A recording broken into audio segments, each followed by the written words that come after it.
트럼프가 약간 유리해지는 듯 하다라고 느끼니까 바로 이런 기사 올라왔죠. 아주 유명한 경제지에서 이런 거 했다. 그러면서 트럼프가 재선되면 저금리 기조를 바이든보다 길게 끌고 갈 것. 그래서 대선 후에 1, 2년간 한국 부동산이 떨어질 가능성은 크지 않다. 바로 이렇게 나왔는데 어떻게 됐어요?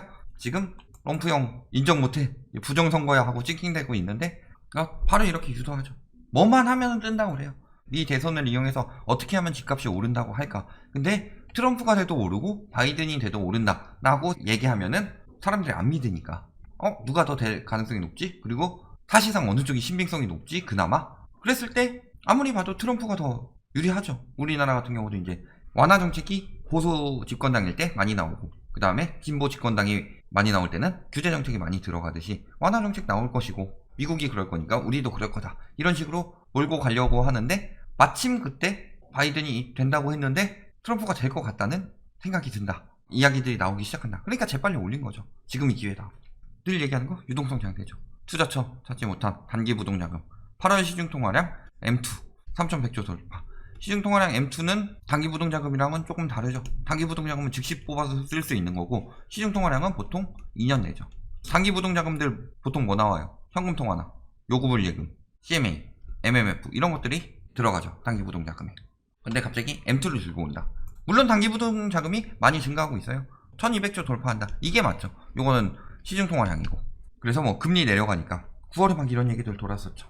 그러면서 결국엔 다시 부동산 시장으로 흘러갈 수 있다는 관측이 나온다. 자, 근데 갈 곳 잃은 돈이 늘어나고 있다는 건 사실상 무슨 소리예요? 부동산 시장이 뜨고 있다. 그러면 갈 곳을 잃을까요? 갈 것 안 잃고 그 돈을 빨리 모아가지고 넣을 거 아니에요. 근데 지금 단기 부동자금은 늘어나고 있고 가계부채도 같이 늘어나고 있다. 이거 무슨 소리예요? 쉽게 얘기해서. 집을 팔고 주식에 넣으려니까 주식도 좀 그렇고 위험하고 금 사려니까 금값도 떨어지고 있고 달러 사려고 하니까 바이든 당선돼서 약달러 예상되고 그러니까 넣을 데가 없어서 단기 부동자금으로 준 거다. 부동산 시장 들어가기 전에 규제 강력하고 그러니까 지금은 현금 보관하는 게 낫겠다. 팔고 나서 이렇게 되는 거고 그 다음에 부채가 증가하는 이유는 그 사람들이 팔아서 현금화하고 있을 동안 실수요들이 막 패닉바잉 뭐 영끌 계속 이렇게 유도하니까 돈 엄청 빌려다가 사는 거다. 그러니까 부채는 증가하고 단기 부동자금도 같이 증가한다. 이렇게 보면 되겠죠. 근데 왜 자꾸 다시 흘러 들어온다고 그래요? 그리고 그 중에서 아까 1200조라고 했죠. 이 중에서 대부분이 뭐예요? 650조가 기업이다. 기업. 10억 이상 예금 증가 폭으로 기업인지 아닌지 확실히 뭐 계좌 다 추적할 수는 없으니까 예금 증가 폭이 확대됐는데 대부분이 뭐다? 법인 소유다. 그렇기 때문에 기업 현금이 많이 쌓였다. 그러니까 대부분 기업에서 돈 빌려서 현금 확보한 거 이게 많다는 거죠. 개인들이 팔아서 현금한 거 가게에서 현금 확보한 거 생각보다 그렇게 크지 않다는 거죠. 그런데 자꾸 그냥 뭉뚱그려서 단기 부동자금 뭉뚱그려서 M2 통화량 이런 식으로 이야기를 한다. 그러니까 유동성 장세란 말 계속 하고 있는데 말만 유동성 장세지 계속 쌓이죠. 거기다가 돈이 안 돌아요. 요구불예금 회전율 15.5에 예를 들어서 예전 같으면은 예전엔 물물 교환이니까 예를 들어서 뭐 고기를 가지고 갔다. 그러면 이 고기가 그냥 계속 고기로 돌죠. 그러니까 회전율은 1회가 될 수밖에 없죠. 그런데 요즘 같은 경우는 어떻게 돼요? 돈을 10,000원을 푼다. 화폐로 바뀌게 되면서 이게 사회적으로 영향을 많이 미치게 되죠. 10,000원을 풀면은 이 10,000원이 예를 들어서 금융기관에 풀어서 이게 기업한테 가서 이게 월급으로 가서 소비자한테 가게 되고 소비자가 자영업을 이용해서 이쪽에 이용하게 되면은 이쪽에서는 또 도매 쪽으로 쓰게 되겠죠. 도매상은 유통업자에게 받게 되는 거고 유통업자는 또 산지에서 받게 되는 거죠. 이 산지에 있는 사람도 역시나 소비자가 되니까 또 이런 식으로 돈다. 이런 식으로 소비가 활성화되면 활성화될수록 요구불예금 회전율이 높다. 자, 그래서 이 10,000원이 하나, 둘, 셋, 넷, 다섯, 여섯, 일곱 막 이런 식으로 회전이 된 거죠. 그렇다면 요구불예금 회전율은 7회다. 이런 식으로 보는 거죠. 그러니까 10,000원을 풀었을 때 얼마나 효과가 나오느냐. 예전에 한 20번 정도 돌아서 경제에 한 20만원 정도를 기여를 했다. 그렇다면 지금은 15만원밖에 못한다. 똑같은 돈을 풀어도 돈이 돌지 않는다는 거죠. 230조 풀려도 더 안 쓴다. 요구불 예금뿐만이 아니라 어떤 얘기들 나오고 있어요? 돈맥경화에서 유통되는지 통화 유통 속도 말 그대로 통화가 유통이 되고 있냐 이 속도죠. 이것도 사상 최저 0.63으로. 그래서 1원이 부가가치 얼마나 생산했냐 1원 풀면은 0.63원 부가가치 생산하고 있다. 더럽게 안 되고 있다는 거죠. 유동성 풀어봤자 이제는 효과가 없어요. 첫 번째 효과가 안 돌고 있다는 거예요. 효과가 안 돌고 거기다 플러스로 어떻게 되고 있어요? 지금 은행에서 규제하고 있죠. 유동성 더 안 돌게. 이런 부분 생각해 보셔야 되죠. 거기다가 지금 감정원에서 표본 확대한다고 합니다. 말 많던 감정원 통계 표본 늘린다. 표본 늘리게 되면 어떻게 돼요? 일단은 더 확실해지겠죠.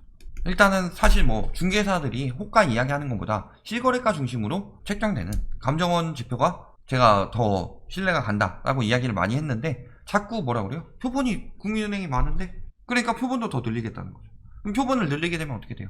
시장 상황이 더 빨리 반영이 된다. 시장 상황이 더 빨리 반영이 되면 어떻게 돼요?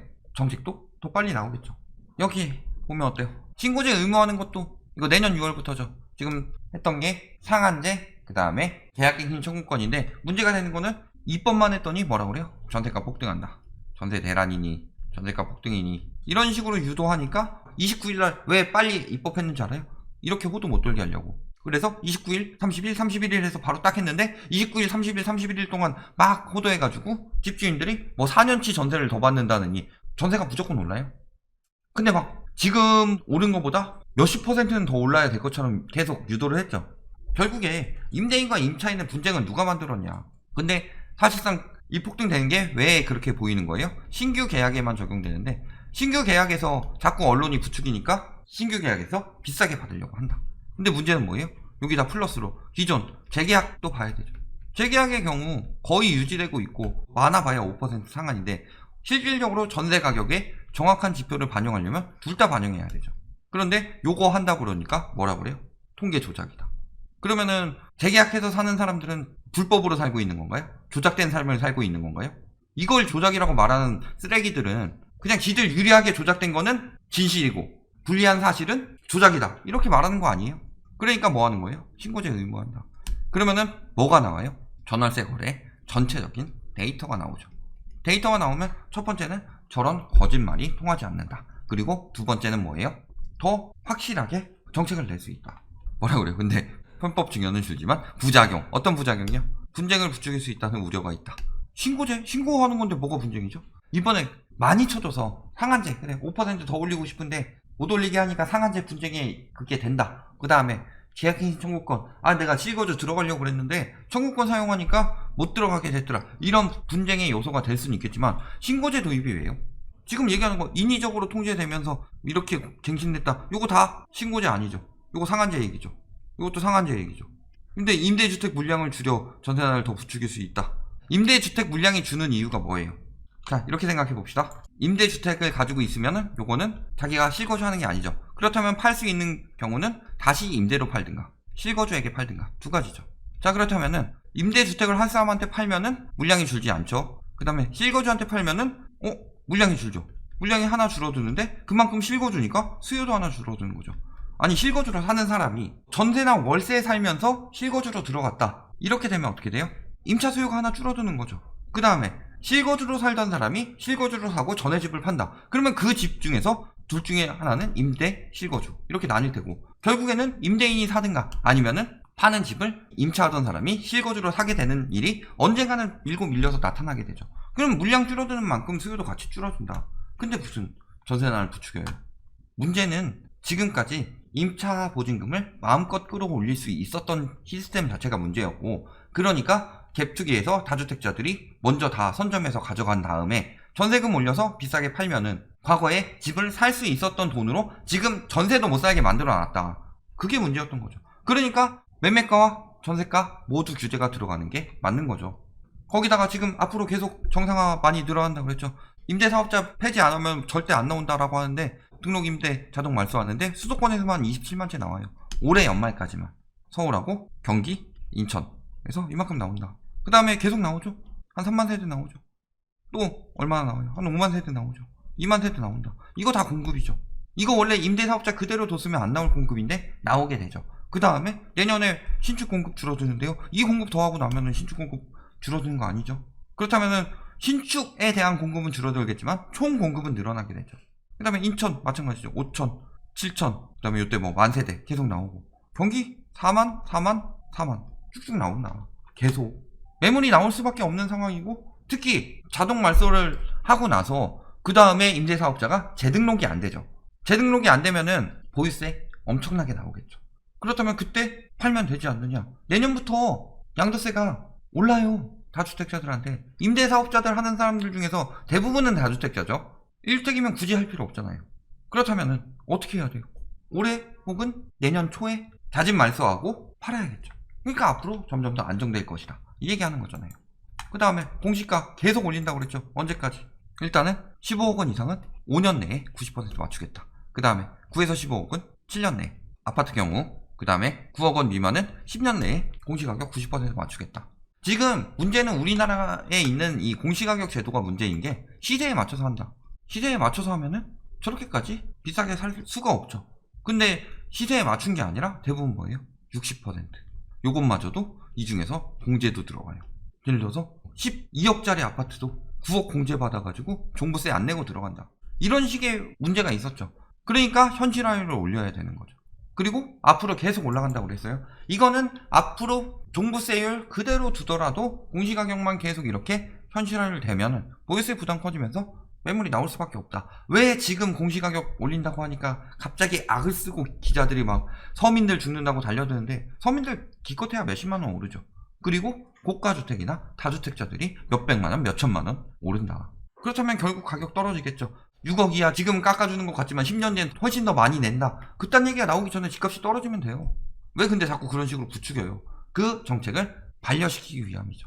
그리고 그 정책이 잘못됐으니까 일단 반감 심어주고, 이번 정부에서 바꾸진 않겠죠. 그렇다면 빨리 다음 정부 때 이런 정책을 못 쓰도록 계속 언론이 5년 동안 때릴 것이다. 제대로 하락세 나타나기 전까지는. 근데 지금 기조가 슬슬 나타나고 있죠. 자, 여기 연체율 아까 이야기했듯이 가계부채 늘어나고 있고, 연체율 특히 2금융권 연체율 늘어나고. 자, 1금융권 봅시다. 건전성 좋아졌다. 연체율 하락했다. 건전성이 좋아진 것 같아요. 건전성 좋아진 이유? 이딴 기사 쓰는 기자는 펜 놔야 되죠. 연체율 좋아진 이유 뭐예요? 5,000명 빌려서 50명이 못 갚으면 연체율 1%죠. 근데 여기서 7,000명이 빌려가지고 60명이 못 갚았어요. 그러면은 1% 안 되죠. 그러니까 연체율 떨어졌다. 늘었어요. 연체 받은 사람들은. 이거 기사로도 나왔던 건데 지금 건전성 좋아졌다고 하고서 돈 빌려야 될 것처럼 이야기하고 있죠. 거기다가 건전성 또 좋아진 이유 뭐가 있어요? 금리 올리기 시작하니까 신규가 안 늘어나고 있죠. 이런 부분도 생각해야 되겠죠. 그 다음에 상호금융권 어디로 빠졌어요? 이거 안 되니까 이제 금리 올리고 저기 돈 안 빌려주고 하니까 다른 데로 빠졌죠. 요런 데 보면 어때요? 연체율 계속 늘고 있죠. 그렇다면은 여신은 줄어드냐? 여신도 같이 늘고 있다.